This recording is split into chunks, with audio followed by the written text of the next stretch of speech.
जैसा कि आपने जाना कि ब्लॉकचेन टेक्नोलॉजी कितनी सेफ एंड सिक्योर है, तो आप समझ सकते हैं कि इसमें इन्वेस्ट करना भी उतना ही सेफ है जितनी ये टेक्नोलॉजी सेफ है। कुछ लोग ये बोलते हैं कि क्रिप्टो करेंसी में पैसा इन्वेस्ट किया गया जस्ट हवा है। तो इसकी एग्जाम्पल मैं आपको देके बताऊंगा कि हवा क्या है और असल में करेंसी क्या है। आपको एक नोट दिया जाता है और उसके ऊपर लिखा है कि मैं धारक को इतने रुपए अदा करने का वचन देता हूं। और अगर हम देखना चाहें कि उसके अगेंस्ट क्या उतना गोल्ड गवर्नमेंट के पास पड़ा है, तो जवाब आपके सामने है।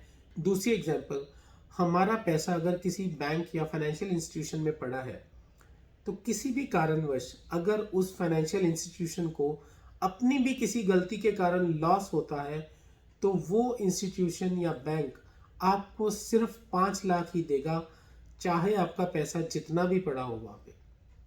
तीसरी, अगर आपका पैसा किसी बैंक या फाइनेंशियल इंस्टीट्यूशन में पड़ा है, तो आपके सामने जस्ट फिगर्स है जो कि आपको दिखाई जाती हैं कि ये पैसा आपका पड़ा है हमारे अकाउंट में, लेकिन वो पैसा कहाँ पे इन्वेस्ट हो रहा है, बैंक उसको कहाँ यूज कर रहा है, इररिस्पेक्टिव ऑफ दैट आपने जो पैसा क्रिप्टो में इन्वेस्ट किया है वो क्या आपके सामने है? जी हाँ, क्योंकि वो टाइम स्टैम्प पैसा है। जितना पैसा आपके सामने है वो अकाउंट में आपके सामने और आपके पास है, आपके अलावा उसको कोई खर्च नहीं कर सकता और वो इकोसिस्टम का पार्ट है। अगर मार्केट में 2 करोड़ 10 लाख बिटकॉइन है आज की डेट में, तो वो 2 करोड़ 10 लाख से एक ज्यादा भी नहीं हो सकता, एक कम भी नहीं हो सकता।